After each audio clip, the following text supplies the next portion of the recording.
Hello, my beloved students. I welcome you all to our beloved channel, Beloved Academy. आज हम आपके class 9 का poem A legend of the Northland को पढ़ेंगे।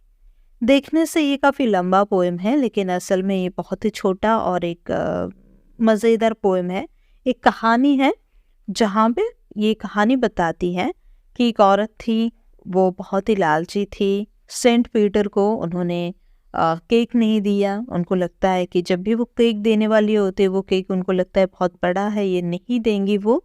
और ऐसा करते करते सेंट पीटर को आया गुस्सा, उन्होंने इनको दिया श्राप, और उस श्राप से ये जो औरत है वो एक पक्षी बन गई है, जो पक्षी अपने थंबनेल में देखा है, वुडपेकर। ओके, तो हम देखते हैं पोएम को।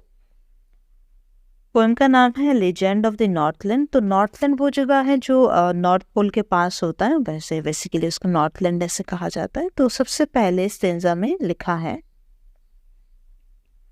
Away in the northland where the hours of the day are few. मतलब बहुत बहुत दूर नॉर्थलैंड में जहाँ पे जो दिन के जो घंटे हैं वो बहुत ही कम है, very few. And nights are so long in winter, और सर्दी के टाइम पे रात इतनी लंबी होती है that they can not sleep them through, कि लोग अगर वहाँ पूरी रात मतलब सो के निकाल ही नहीं सकते। रात इतनी लंबी होती है कि लोगों के जो नींद है वो रात ख़त्म होने से पहले ही टूट जाते हैं, वो पूरी रात सो के निकाल ही नहीं सकते हैं। ओके, फिर क्या होता है, where they harness the swift reindeer to the sledges when it snows. और वहाँ पे जब स्नो गिरती है तब क्या करते, दे हार्नेस यानी बांधना। जैसे हम गाय को बकरी को ऐसे बांध देते हैं ना, तो उसको कहते हैं हार्नेस द स्विफ्ट रेनडियर। तो रेनडियर एक डियर जैसे आपको पता है, तो वैसा ही एक पशु है। स्विफ्ट यानी बहुत ही तेज दौड़ने वाला, बहुत फास्ट। तो ये एक पशु है रेनडियर जो कि बहुत फास्ट दौड़ता है, और उसको टू द स्लेजेस के साथ बांध दिया जाता है। स्लेजेस होते वो चीज़ें जो पशु मतलब किसी भी हम एनिमल से कोई ऐसे चलने वाला कोई चीज़ जो एनिमल से बांध के उसको खेत वगैरह जोतने के टाइम पे बनाया जाता है, ऐसे देखा होगा, उसको कहते हैं स्लेजेस। मतलब स्लेजेस एक ऐसा चीज़ है जो कि पशुओं या कोई भी कुत्ते जो होते हैं स्नो वाले एरिया में वो लेके जाते हैं, ऐसे गाड़ी टाइप का जो भी आप कहते, तो वो है व्हेन इट स्नोज। जब स्नो होता है तब वो ये होता है, तब वो ऐसा करते हैं। And the children look like bears cubs. तो कब्स यानी बच्चे, छोटे छोटे बच्चे। तो बियर के जो छोटे छोटे बच्चे हैं वैसे दिखते हैं जो वहाँ के जो चिल्ड्रन है, जो छोटे बच्चे। क्यों? इन देयर फनी फरी क्लॉथ्स।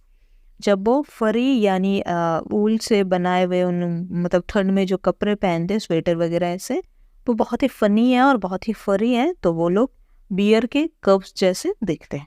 ओके, फिर नेक्स्ट है, they tell them a curious story, I don't believe it's true. और वहाँ के जो लोग हैं वो बच्चों को एक क्यूरियस सा स्टोरी बताते हैं, जो कि पोएट कह रहे हैं कि मैं तो नहीं बिलीव करती या फिर करता हूँ कि ये उतना सही है। And yet you may learn a lesson if I tell the tale to you. लेकिन मेरे ख्याल से शायद आप लोग कुछ सीख सकते हैं अगर मैं ये कहानी आपको बताऊँ तो। ओके, अब वो बताते हैं कहानी, बहुत ही मज़ेदार है, बहुत ही छोटा सा कहानी है। तो once when the good saint Peter lived in the world below. तो सेंट पीटर एक ऐसे इंसान भी नहीं कहेंगे हम, मतलब ऐसा एक व्यक्तित्व है जो कि क्रिश्चियनिटी जो रिलीजन है उसको प्रचार करते थे। मतलब जीसस ने, ऐसे कहा जाता है, कुछ लोगों को चुना था क्रिश्चियनिटी को प्रचार करने के लिए पूरी दुनिया में, और वहाँ के एक उनमें से एक थे सेंट पीटर। तो सेंट पीटर जब नीचे धरती पर रह रहे थे, जब क्रिश्चियनिटी को प्रीच कर रहे थे, and worked about it preaching just as he did, जैसे कि आपको पता है कि वो पूरी दुनिया घूमते थे, प्रीच करते थे क्रिश्चियनिटी के बारे में। He came to the door of a cottage in travelling round the earth. वो पूरी दुनिया घूमते घूमते एक कॉटेज के सामने आके खड़े हुए। कॉटेज यानी छोटा सा घर, घर के दरवाजे के सामने के खड़े हुए। Where a little woman was making cakes and baking them on the hearth. Hearth यानी ओवन जैसा कुछ, जहाँ पे एक छोटी सी औरत केक बना रही थी। और फिर क्या होता है, एंड बीइंग फेंट with fasting for the day was almost done. और जैसे कि पूरा दिन ख़त्म हो रहा था और सेंट पीटर जैसे कि ऑलमोस्ट मतलब फास्टिंग से भूख के मारे वो फेंट होते जा रहे थे। फेंट यानी क्या कहते हैं उसको, चक्कर आना जैसा हो रहा था उनको। He asked her from her store of cakes to give him a single one. तो उन्होंने उस लेडी से पूछा कि आपके जो केक की जो स्टोर है वहाँ से आप मुझे एक केक दे सकते हैं क्या, या फिर दे दीजिए। So she made a very little cake, but as it baking lay she looked at it and thought it seem too large to give away. लेकिन जैसे ही वो केक बना रही थी, उन्होंने एक छोटा सा केक बनाया। लेकिन जब उन्होंने उस केक को बेक करना शुरू किया, उनको लगा ये तो काफ़ी बड़ा है, मतलब ये मैं दे नहीं सकती, किसी को देने के लिए काफ़ी बड़ा केक है, मैं ये नहीं दूंगी। फिर क्या होता है, therefore she needed another and still a smaller one.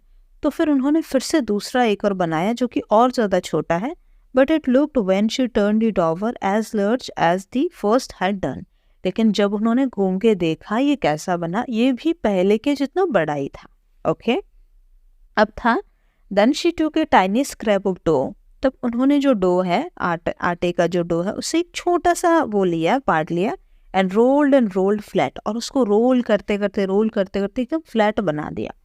And baked it thin as a wafer, but she could not part with that. और फिर उसको इतना पतला बनाया एक वेफर के जैसा, और लेकिन फिर भी वो भी उनसे नहीं हो पाया, but she could not part with that. लेकिन वो भी नहीं हुआ, वो भी बड़ा ही दिख रहा था। Okay, for she said my cake that seem too small when I eat of them myself. उन्होंने कहा कि यार ये केक जब भी मैं खाती हूँ तब तो मुझे बहुत छोटे दिखते हैं, and yet too large to give away, so she put them on the shelf.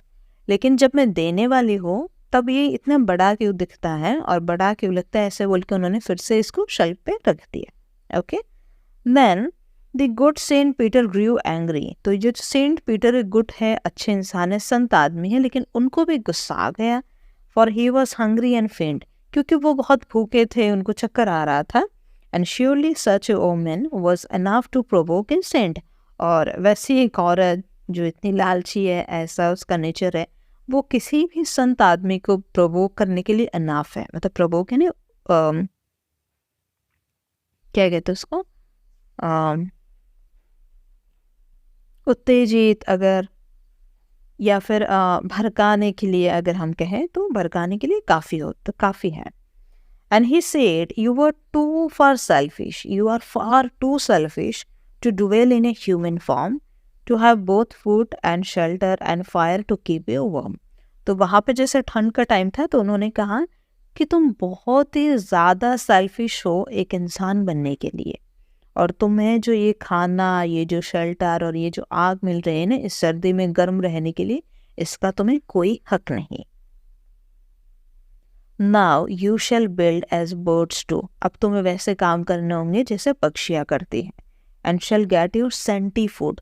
और वैसे ही छोटे छोटे तुम्हें जो दाने जो है ना वो तुम्हें खुद अपने आप से मतलब इकट्ठे करने होंगे, लाने होंगे। By boring all day in the hard dry would.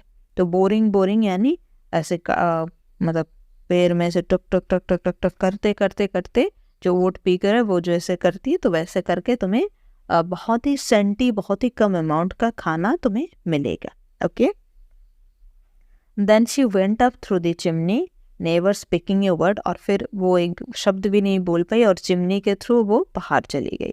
And out of the top flu A would picker. और जब वो चिमनी से बाहर निकल के गई, वहाँ से एक वुड पेकर उड़ के चली गई। For she was change to a bird, जैसे कि वो एक पक्षी में बदल चुकी थी। और वो कैसे बदल चुकी थी, क्योंकि सेंट पीटर के श्राप से वो एक पक्षी में बदल चुकी थी। She had a scarlet cap on her head and that was left the same. तो उनके सर पे एक स्कारलेट कैप था जो कि सेम रह गया था, जो कि but all the rest of her clothes are burn black as coal in the flame. और बाकी जो भी उनके शरीर के कपड़े वपड़े थे सब जल गए थे। तो इसलिए सारा जो शरीर है वो ऐसे काले कलर का होता है, और सर पे जो स्कारलेट कैप था वो रेड कलर का था, इसलिए वुड पीकर का जो सर के ऊपर देखा लाल कलर होता है। And every country school boy has seen her in the wood, और हर एक स्कूल का बच्चा, स्टूडेंट, हर किसी ने उस पक्षी को जंगल में देखा होगा। Where she lives in the trees till this very day, boring and boring for food. जहाँ पे वो आज तक रह रही है, अपना खाने के लिए टक टक टक टक बोरिंग बोरिंग करते के लिए बोर करते करते रह रही है। So that is it. यही था आपका पोएम। इसके जो पोएट है वो उनका नाम है Phoebe Cary. So that is it. आप लोग चाहे तो टेलीग्राम चैनल ज्वाइन कर सकते हैं जिसका नाम है बिलव्ड कम्युनिटी, जहाँ पर इम्पोर्टेंट अपडेट्स या फिर नोट्स वगैरह मैं डाल देती हूँ। और नीचे वीडियो के नीचे कमेंट कर सकते हैं वीडियो कैसा लगा, कुछ सजेशंस होगा या फिर कुछ रिकमेंडेशंस होंगे तो you are welcome to give them. Thank you so much. Subscribe to the channel. That's it.